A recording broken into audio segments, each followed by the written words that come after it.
Ora, cá estou eu mais uma vez para vos falar sobre a vida e a obra de um grande autor da literatura mundial. O meu nome é Sebastião Barata e hoje vou falar-vos de Virgílio Ferreira, um escritor e professor português nascido em Melo, no concelho de Gouveia, em 1916 e falecido em Lisboa em 1996. As suas obras mais conhecidas são Manhã Submersa e Aparição. Virgílio António Ferreira nasceu em Melo, aldeia do concelho de Gouveia, na Beira Alta, no dia 28 de janeiro de 1916. Era filho de António Augusto Ferreira, de profissão fogueteiro, e de Josefa Ferreira, doméstica, que em 1920 emigraram para os Estados Unidos da América em busca de uma vida melhor, ficando Virgílio ao cuidado de umas tias maternas, juntamente com os seus dois irmãos mais velhos, César e Judite. Esta dolorosa separação é descrita em Nítido Nulo, um livro de 1971. A neve, que virá a ser um dos elementos fundamentais do seu imaginário romanesco, é o pano de fundo da infância e adolescência passadas na zona da Serra da Estrela. Depois de frequentar a escola primária na sua terra natal, aos 10 anos Virgílio Ferreira entrou para o Seminário do Fundão, que frequentou durante 6 anos. Esta vivência viria a ser o tema central de Manhã Submersa, um romance de 1954. Em 1932, deixou o seminário e acabou o curso licencial no Liceu da Guarda. Em 1936, entrou para a Faculdade de Letras da Universidade de Coimbra, onde tomou contacto com o neorrealismo emergente e se dedicou a escrever poesia.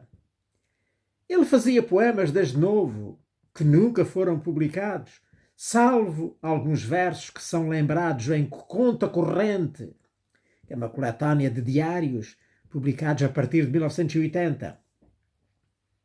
Em 1939 começou a escrever o seu primeiro romance, O Caminho Fica Longe, que seria publicado em 1943. Licenciou-se em Filologia Clássica em 1940 e em 1942 concluiu o estágio no Liceu Dom João III em Coimbra, que é hoje a Escola José Falcão. Nesse ano começou a lecionar no Liceu de Faro. Nesse ano letivo publicou o ensaio Teria Camões lido Platão e durante as férias, portanto, lá em Melo, escreveu o romance Onde Tudo Foi Morrendo, portanto, de 1944. Nesse ano de 1944 passou a lecionar no Liceu de Bragança, publicando Onde Tudo Foi Morrendo, também desse ano de 1944, e escreveu Vagão J, que seria publicado em 1946. Em 1945 foi colocado no Liceu de Évora, onde lecionou até 1958. Ali escreveu vários dos seus melhores romances, como o Manhã Submersa e o Aparição. No ano de 1946, casou-se com Regina Kasperzkowski, uma professora polaca, refugiada de guerra em Portugal, casamento que durou até à morte de Virgílio Ferreira. No ano seguinte, viajou por Espanha. Em 1954, viajou pela França, Bélgica e Holanda. Em 1959, fixou-se como docente em Lisboa, lecionando no Liceu Camões até à sua aposentação. E foi publicado, então, nesse ano de 1959, O Aparição, o tal grande romance que tinha escrito lá em Évora. Em 1965, foi galardoado com o prémio da Casa da Imprensa.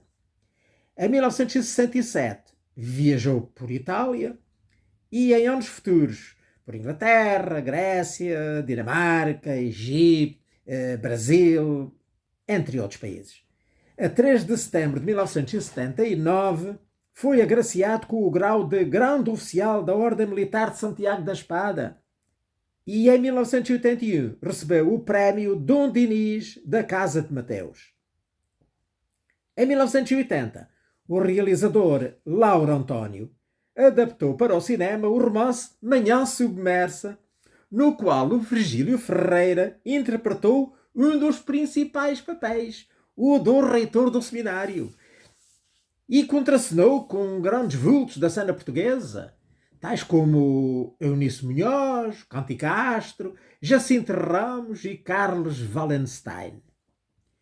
O filme ganhou alguns prémios e foi selecionado para o Oscar de melhor filme estrangeiro no ano de 1981.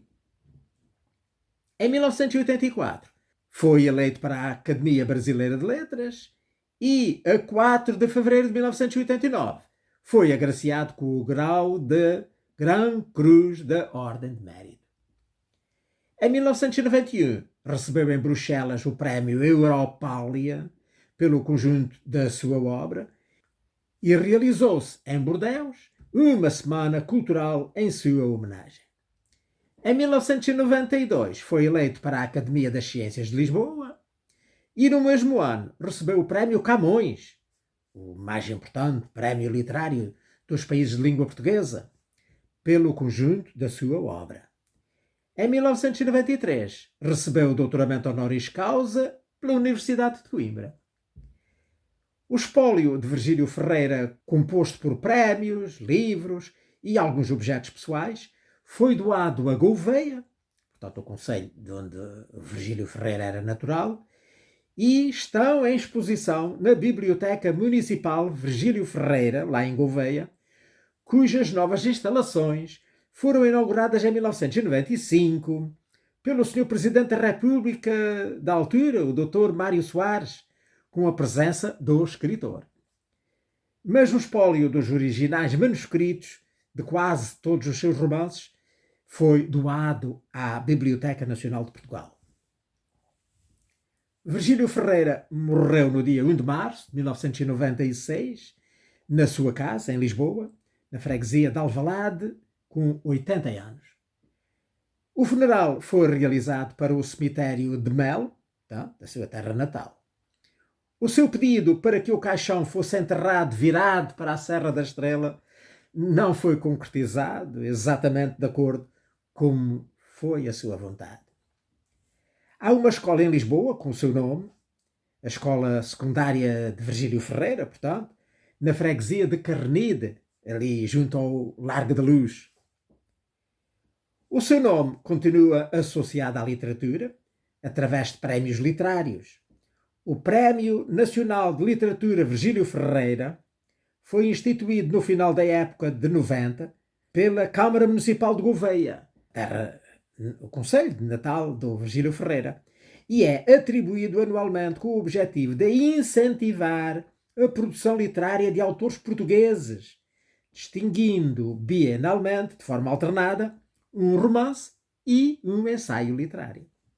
Por sua vez, a Universidade de Évora atribui o Prémio Virgílio Ferreira, um galardão instituído com o objetivo de homenagear condignamente o grande escritor, que lhe dá o nome, e o conjunto da sua obra, relevante no âmbito da narrativa e do ensaio, contemplando anualmente trabalhos oriundos de diversas universidades, nacionais e estrangeiras, onde se desenvolvam estudos de literatura e de cultura portuguesa. Ora bem, falando então agora mais sobre a sua obra, apesar de ter sido professor liceal, portanto, a sua profissão de toda a vida, o Virgílio Ferreira ficou conhecido especialmente devido à sua faceta de escritor. A sua vasta obra é geralmente dividida em ficção, portanto, romance e contos, e ensaio e diário. E costuma ser agrupada em dois períodos literários, o neorrealismo e o existencialismo. Considera-se que Mudança, de 1949, é a obra que marca o início da transição para o segundo período. No domínio da prosa ficcional, foi um dos maiores romancistas portugueses do século XX. O seu primeiro ciclo romanesco, constituído essencialmente por O Caminho Fica Longe, de 1943, Onde Tudo Foi Morrendo, de 1944, e O Vagão J, de 1946, só pode ser compreendido à luz de uma estética narrativa neorrealista, face à qual, para o autor, a utilidade de uma obra de arte se regula pela sua afinidade com a época em que surge. Ainda na fase neorrealista, mas já com traços de existencialismo, escreveu Manhã Submersa, de 1954, que é uma das suas obras mais conhecidas e cuja tradução francesa, com o título Mar Temps Perdu, ganhou o prémio Féminin Étranger em 1990. A partir dos anos 60, deu-se a efetiva transição de Virgílio Ferreira para o existencialismo. Reflexão filosófica que marcaria uma conversão profunda na novelística. O grande ponto de viragem deu-se com a publicação de Aparição, de 1959, que foi galardoado com o prémio Camilo Castelo Branco, e atingiu a plena maturidade em Alegria Breve, de 1965. As sombras tutelares de Sartre, de Camus e de Malraux, enquanto angustiada indagação existencialista sobre a condição humana, determinaram então uma escrita que, tendo como precursor em Portugal um mestre como o Raul Brandão, assumiu até ao limite da vertigem, raiando mesmo o patético, a dissolução do género romanesco, levando para primeiro plano a voz de um ser pensante, um ininterrupto monólogo interior, ampliado a partir de um eixo temático, onde predomina a inquietação metafísica e existencial. Com pontos de contacto ao nível da construção narrativa com outros autores contemporâneos, como o Tomás de Figueiredo, nomeadamente ao nível da submersão de personagens, espaço e tempo, na palavra musical de um discurso subjetivo, a palavra existência de um eu dominado pela mais profunda angústia, o universo romanesco de Virgílio Ferreira adquiriu, segundo Eduardo Lourenço, um caráter fantasmático, mediante o qual o personagem único e central que assume o discurso significante do romance se lança paroxisticamente na quête significa busca, de si mesmo, e de um sentido que colmate a ausência de Deus e de verdades salvadoras que o preserve do nada.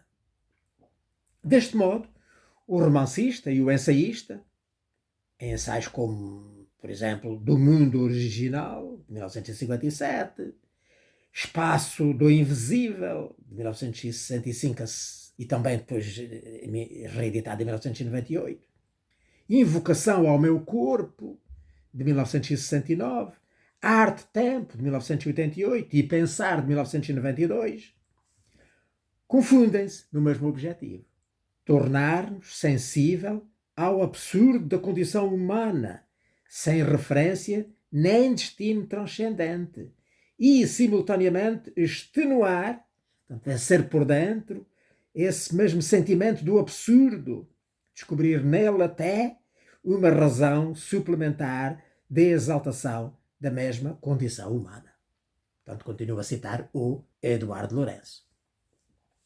Romances como Para Sempre, de 1983, que foi prémio Pen Club, da Associação Internacional dos Críticos Literários e do Município de Lisboa, ou Até ao Fim, de 1987, que foi prémio APE, portanto, da Associação Portuguesa de Escritores, representam o culminar de um discurso narrativo e lírico, construído musicalmente em torno de variações temáticas organizadas segundo essa lei de regresso do mesmo, mas em constante aprofundamento daquilo que é inicialmente intuído, o romancista perseguira sem desfalecimento. Experimentar-se, viver-se cada vez com maior radicalidade, como eu absoluto e nu, diante de um mundo reduzido à sua primigénia aparição cósmica. É ainda uma citação do Eduardo Lourenço. Temas como a morte, o mistério, o amor, o sentido do universo, o vazio de valores, a arte, são recorrentes na produção literária de Virgílio Ferreira, que lhe valeram o Prémio Camões em 1992. Traduzida em várias línguas, a sua obra inclui, além da novelística e do ensaio, os 9 volumes de diário, Conta Corrente, publicados entre 1980 e 1994. Ora, estes diários, que foram publicados durante 13 anos, o Virgílio Ferreira publicou 9 volumes de diário, ao qual ele pôs o título genérico de Conta Corrente. Os textos contidos nestes volumes vão desde fevereiro de 1969, a altura em que ele começou a escrever, até dezembro de 1992, a altura em que terá deixado de o fazer. Os volumes subdividem-se em 2 séries. A primeira, composta por 5 volumes, editados entre 1980 e 1987, e a segunda, composta por 4 volumes, entre 1993 e 1994. A publicação do Diário de Virgílio Ferreira foi um documento precioso sobre a evolução das ideias no século XX português. O Virgílio Ferreira era um homem atento a tudo aquilo que o rodeava, quer tivesse interesse político ou social, ou estético ou literário. O seu diário veio, assim, a agitar a comunidade portuguesa pensante, criando alguns focos de conflito, por um lado, e manifestações de apoio por outro. O autor já antes tinha por várias vezes tentado escrever um diário, mas foi só em 1969 que levou o seu projeto em frente. Fiz 53 anos há dias. É a opinião do Registro Civil. E então lembrei-me, e se eu tentasse uma vez mais o registro diário do que me foi afetando? Portanto, esta frase, né, é sem dúvida elucidativa das intenções do autor. Portanto, primeiro, tentar escrever um registro diário. Segundo, escrever nele tudo aquilo que o foi marcando. E terceiro, verificarmos que não era a primeira vez, né, que o autor tentava escrever um diário. E se eu tentasse uma vez mais? Então, lá está a frase completa. E se eu tentasse uma vez mais o registro diário do que me foi afetando? Tentar escrever um diário foi, portanto, algo que teve sempre presente, né? Mas a escrita desse diário tornava-se difícil, pois o autor sentia que se estava a expor demasiado perante o leitor. Sentia que o leitor podia lê-lo. Extremamente difícil continuar este diário. Que me leia um romance não me afeta, mas não que me leiam a mim. Colocar ao alcance dos seus leitores a sua intimidade, os seus desabafos, não era propriamente algo que lhe agradasse. O desejo de desabafar não é propriamente um desejo sublime, escreveu ele também. E desejava agora então falar-vos dos 2 livros dele que eu andei a ler esta semana, que foram quais? Claro, Amanhã Submersa e Aparição. E então vamos começar pela Aparição, talvez. A Aparição foi publicada em 1959, como eu já disse. Começa com um prenúncio de tragédia. O jovem Alberto Soares, que é o protagonista do romance, chega a Évora como novo professor do liceu. sombrio, descrente e de luto, pois estava ainda a refazer-se da morte do pai, que tinha falecido dias antes da sua partida para Évora. Acaba de entrar numa cidade católica, branca e luminosa. O leitor começa a adivinhar que a relação do professor Alberto com a cidade não vai ser fácil. Ao longo da narrativa, o romance vai retratar a sociedade fechada e com classes sociais bem compartimentadas desta pequena cidade da província, em plena ditadura fascista. Mas, fundamentalmente, vai colocar em causa a relação do protagonista consigo mesmo. Em 1959, quando Virgílio Ferreira escreveu o romance, o aspecto desumano da Segunda Guerra Mundial estava ainda bem presente. O Einstein tinha desfeito algumas das certezas sobre o cosmos, aceites, enfim, pela religião e mesmo pela sociedade. E o Nietzsche, no início do século XX, anunciara a morte de Deus. Sem céu, sem inferno, sem eternidade após a morte. O homem estava completamente só e perdido perante, enfim, estas novas ideias tão radicais. Apesar de tudo, continuava a procurar um sentido para a vida. O Virgílio Ferreira tornou-se um intérprete dessa interrogação existencial subjetiva sobre a realidade e transportou-o para a aparição. O personagem central da aparição, portanto, o Alberto Soares, é um alter ego do Virgílio Ferreira, não haja dúvidas. Portanto, ele escreveu um romance autobiográfico, onde faz uma radiografia da relação do homem com a sociedade, com Deus e consigo mesmo.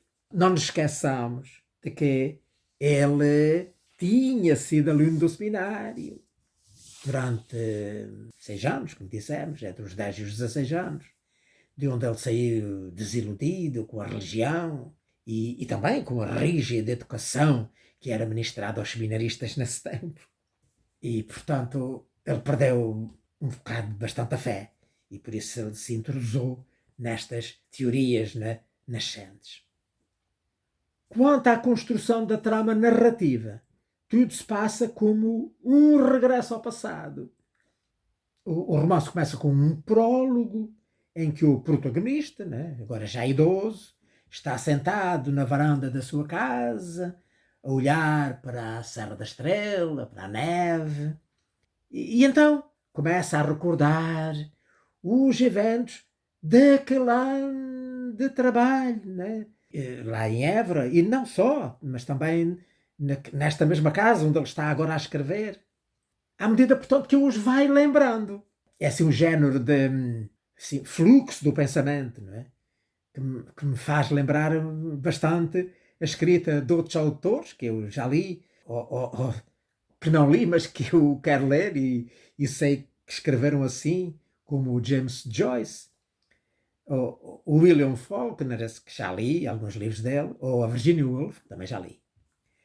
No entanto, tal não prejudicou a minha leitura, nem a compreensão do texto. É fácil compreender, tem que se entrar nesta teoria do existencialismo, mas compreende-se bem o romance e compreende-se bem a leitura. Iria falar-vos então agora do outro, da Manhã Submersa. A Manhã Submersa, que foi publicada em 1954, como eu também já disse, e que também é baseado em aspectos autobiográficos, estes dos tempos da sua adolescência, no Seminário do Fundão. O personagem central, que é o António dos Santos Lopes, por alcunha de família o Borralho, é claramente um alter ego do autor. Proveniente de uma família beirão pobre da zona da Guarda, o narrador conta, agora passados 20 anos, o tempo em que permaneceu no seminário, para onde fora enviado contra a sua vontade.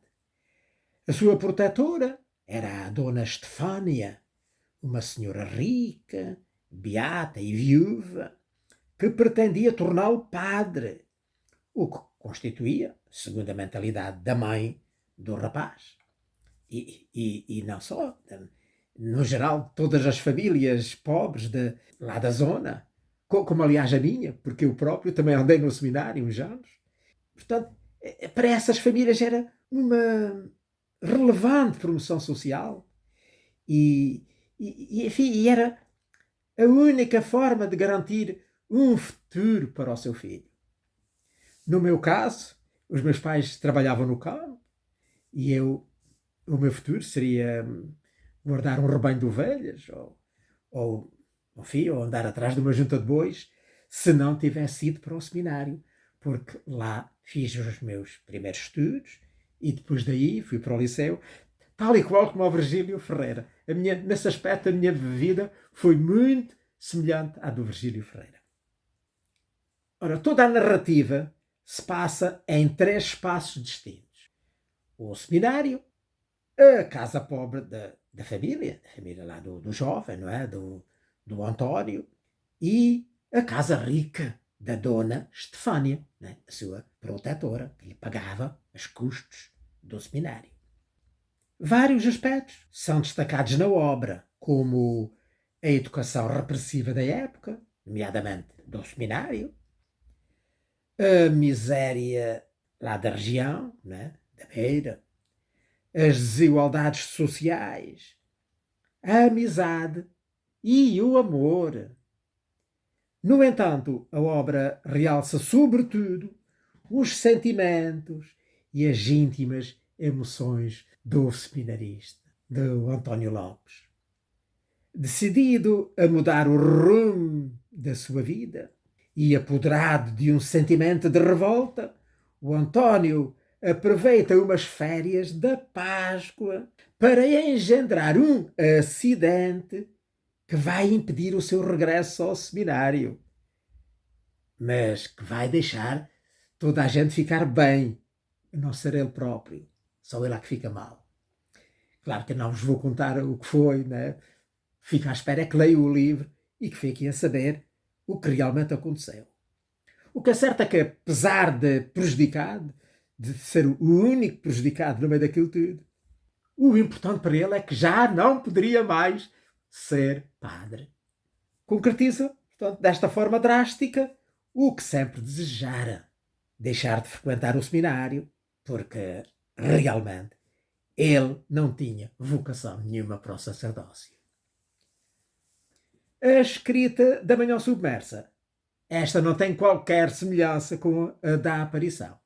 É bastante linear, é corrida e fácil de ler.